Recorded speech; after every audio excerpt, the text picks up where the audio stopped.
I welcome you in the lecture of technology transfer through strategic alliance and joint venture. And this is a sixth lecture of this particular series, and I am starting a new module called joint venture. So, in this lecture, I will concentrate more on joint venture options, and we will discuss the different aspect of the joint venture in the subsequent lecture, and I will take you through more in depth understanding of the subject, not only the issues in the joint venture, but what are the matter you should consider while you are entering into a joint venture agreement. So, before I start discussing more about the joint venture, let me take you through some of the common terms which use interchangeably. In my last lectures, I have dealt intensively with strategic alliance and how we can use the strategic alliance effectively for the purpose of the technology transfer.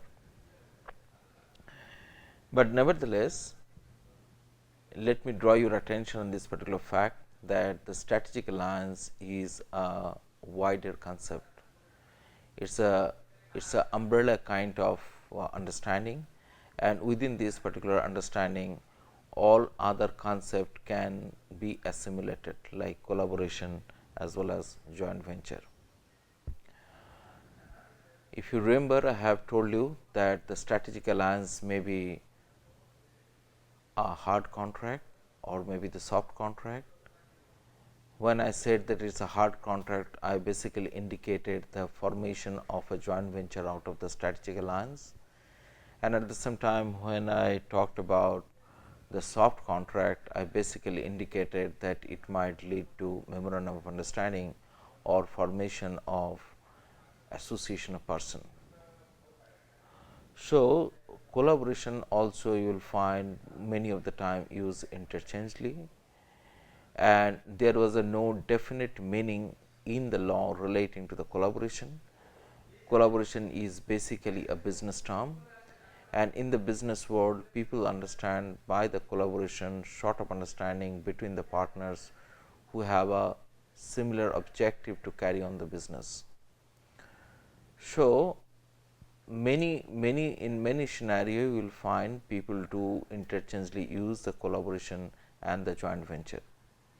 Now, when you are talking about the joint venture, you are basically indicating the scenario which is more of a formal in nature, but it is not necessary that in all joint venture it should be concluded in a formal formation of business organization or business form. It might also continue short of a informal manner or maybe semi informal manner. I am going to discuss this particular thing in detail in subsequent lectures as well as this lecture too. Joint venture may be in the nature of formation of the company, or joint venture may be in nature of formation of the partnership. Now, if you say that it is a partnership, it is more of a soft arrangement or it is sort of a bit of a semi formal type of organization. But let me draw your attention now that all these particular terms, strategic alliance, collaboration, joint venture, many of the time use interchangeably. So, you need not to be confused that these particular terms give a specific attributes to a particular negotiation or the transaction or the formation of the organization. So, sometimes people say if we talk about the strategic alliance, the compliance requirement is less, whereas if you talk about the collaboration, compliance requirement is high, and if it is a joint venture, compliance requirement is higher. But there is a no as such understanding in the law that which one is a higher, which one is a less higher. It is depending on which sector you wanted to carry on the business and what are the regulatory framework in that particular sector.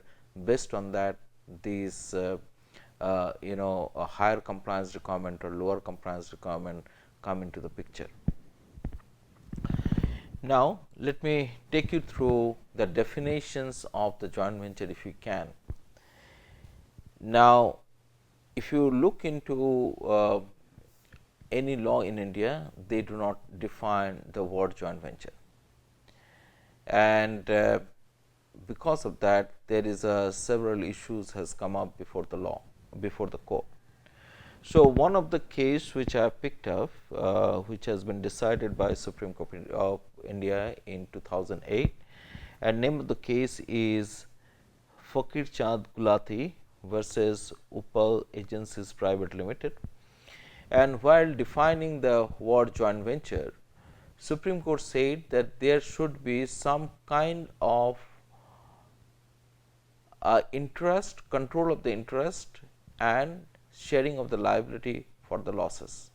So, until unless these two tests satisfied, then in that case we cannot say that that particular relationship is a joint venture. So, here somehow Supreme Court tried to formalize the understanding of the joint venture, which is bit different than that of a strategic alliance as well as the collaboration too. As I have told, in case of the strategic alliance, it can be a very informal. So, there might not have any issues relating to the control in the organization which is come out out of the strategic alliance, or there might be provision wherein the partner who is transferring the technology to the venture, they might not be interested to take any kind of liability for that particular new venture. So, it may be in case of the strategic alliance, there is a no concept of sharing of the control or sharing of the losses, but in case of the joint venture, if you as the Supreme Court pronounced, there should be some kind of a control and some kind of a liability in this particular venture. So, now let me take you to the next concept, what legal entity which basically develop out of the joint venture, and I have listed the three here. The first one is association of the person, then the partnership which is unincorporated or incorporated, and then I said the companies, and I have listed couple of them. It is a private limited company, public limited company which is listed and unlisted. Now, let me illustrate this organization little more or bit more. Now, when I talk about association of the person, I basically indicate those form of the organization which might be a formal in nature and established by the law, or maybe a simply understanding of a broader agreement between the two partners who are party to this particular joint venture. So, let me explain to this. So, association of the person may be a society. So, you might form a particular society to look after the business as a product of a joint venture, or even you might go for a formation of the cooperative as a product of the joint venture, or you can simply go ahead like association person, association of the person. Here in the person means it is not a natural person, but it is also include the artificial persons like company, like societies, like cooperatives, like LLPs. So, herein we are talking about not only the natural person, but we are also talking about the artificial person. That means, in law some of the organizations which are getting a incorporation certificate, they are also known as a person in the eye of law. So, we are talking about this particular thing. So, when you are talking about the association of the person, it can be of a formal in nature, or it may be a quite informal in nature. Now, let me explain to you what is a society. Societies are generally registered under the Societies Act in India, and therein those people who wanted to promote a common objective, they can come together, contribute to the capital of the society, and they can promote that particular cause. Now, in generally in India, the society is incorporated as a non-profit making institutions. Now, please remember some of the time for the promotion of a technology or promotion of a know-how or understanding of any particular domain, you might go ahead with the society, because you really do not find a potential gain out of that particular technological exploitation or technological exploitation of know-how or further R&D. But what you are looking at the end of the day, that whatever you are trying to assimilating by this particular process, the technology which you are trying to assimilating by this process, that might lead to some kind of a business venture tomorrow. So, you might choose a form of a society. Similarly, you might go for a cooperatives. Cooperatives are again registered under the Cooperatives Act in different state. Now, cooperatives are not a central act. These are the act which is enacted by the different state legislations, and that is the reason you will find there is a kind of a variation within this particular act itself in relating to the incorporation procedure, relating to the capital requirement, relating to the management issues, and relating to the winding up of these particular cooperatives. But nevertheless, they are based on some kind of a common principle. So, you might even choose the cooperatives, because cooperatives give you a lot of flexibility in terms of the compliance as well as getting the capital into this particular venture. Now, cooperatives may be used for the purpose of doing the business in a large scale. So, if you are wanted to have a pilot understanding of a particular market, or if you just wanted to put up a pilot project because you are not sure that how that market will react against the product which you wanted to bring, or the technology which you have used for bringing that particular product, then in that case it is advisable that you might go for even formation of the cooperative in a particular venture. Similarly, if you think that you need to have a more flexibility and you really do not want to go for any kind of a formation, because if you are going for a business organization formation, at the end of the day, if it is not succeed, then you are required to go through the formal winding up process, which you might not like, because you are not sure about what should be the fate of the venture, because there are so much of limitations are there. There might be many barriers which is there in the initially when you are entering into the market. So, you might look for more flexibility. So, you can simply go through this arrangement, which is basically we called as association of the person. Association person is not governed by any formal law, but it is governed by the contractual principles. So, you can have a simply formation of the association person to carry forward your venture. Now, next category is a partnership.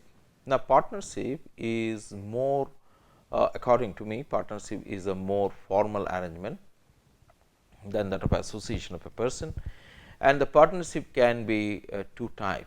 One is unincorporated and incorporated.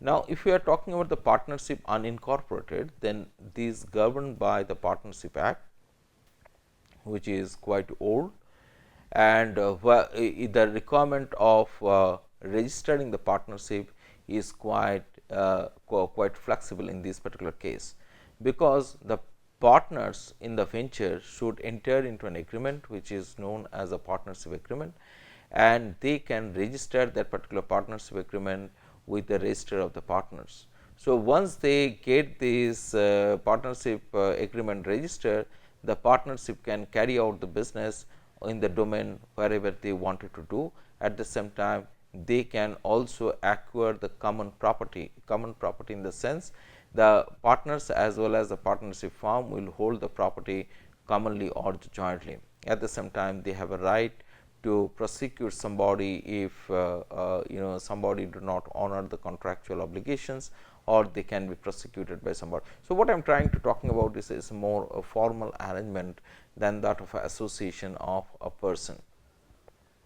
At the same time, in case of the partnership, the law is well developed, and there is a lot of judicial pronouncement on defining the different aspect of the partnership. It is relating to the capital which the partners can bring, what are the right partner have on the property which they are commonly developing, what are the right of a partner if they wanted to exit, how the partnership can be dissolved, if the partnership can be a perpetual in nature or partnership is need to be for a specific venture. So, all these particular things has been detailed out by the act as well as by the judicial pronouncement. So, sometimes you will find that if you want to have a flexible structure and you wanted to give kind of a more access to your partner in the local area, and you really do not want much control into this particular joint venture, then you will go for a partnership arrangement. Whereas, there is a new concept which has been introduced in India, which is known as a limited liability partnership. It is somewhere bit different from the partnership, because in case of the limited liability partnership, it basically lead to the incorporation of a partnership. Now, when we are talking about the incorporation of the partnership, it is in the eye of law, it is became a more formal organization. That means, this particular organization can perpetually exist even all the partner is died for an accident. So, it is sort of like a company, but one thing you should remember, this LLP is somewhere stand between the companies and the partnership,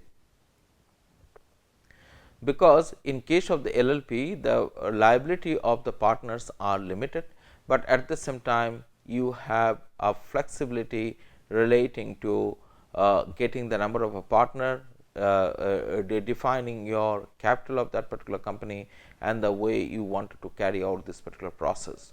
So, if you think that you are coming out to the joint venture which is more related to the service or maybe technology related service, then in that case it is suggested that you should develop the venture as a LLP, and you can keep on doing this particular keep on continuing this particular LLP until you find that you have sufficiently developed the market base where you wanted to carry forward the future businesses. So, partnership LLP gives you a lot of flexibility for the venture to get incorporated and to continue in a future endeavor. The last one is relating to the companies. Within the companies, we talk about the private limited company and public limited company.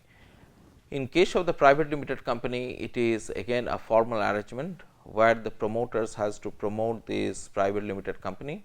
Here the promoters are the joint venture partner. So, the joint venture, if it want to take a shape of a formal organization, it is in the form of the company. Now, when I am talking about the private limited company, I do indicate that you are basically limiting the partners who can join into this particular partnership, because you are not allowed to make a public offer and to raise the money through the public subscription. Whereas, in case of the public limited company, you have that particular flexibility to raise the capital through the public offering, and you can do it. You can offer for the equity instrument, you can offer for the debt instrument, you can offer for even convertible instrument. So, if you want your organization to be a small organization initially, and you wanted to really test this progress of the venture, you do not want it to have a lot of compliance, wanted to have a lot of compliance which is required for that particular market, and you just wanted to put the project in the pilot mode, and you have a very strategic development goal, then in that case it is advisable that you should go for a private limited company than that of a public limited company. But where if you wanted to aggressively acquire the market, where you wanted to do a lot of capital infusion, you are also looking for other people to infuse the capital into this particular venture. At the same time, you wanted to access the market or access the public money, then in those particular circumstances it is advisable to go for a public limited company. But the limitation in case of the public limited company is that there is a lot of compliance you have to go through, and that particular compliance might be bit cumbersome, time taking, and also cost intensive. So, in these particular circumstances, you need to decide that which should be your joint venture vehicle or joint venture organizations which is suitable for you to pick up and to go ahead with executions of the venture which you have entered upon. So, I will suggest you that before you really take a decision about formation of a particular organization as the outcome of the joint venture, you should do the groundwork, you should do the related assessment of the regulatory compliance, you should do the due diligence in terms of finance, in terms of strategy, in terms of the resources, in terms of the human capital which is available into that particular market, and then you take a decision that what organization you should form for your joint venture. Thank you.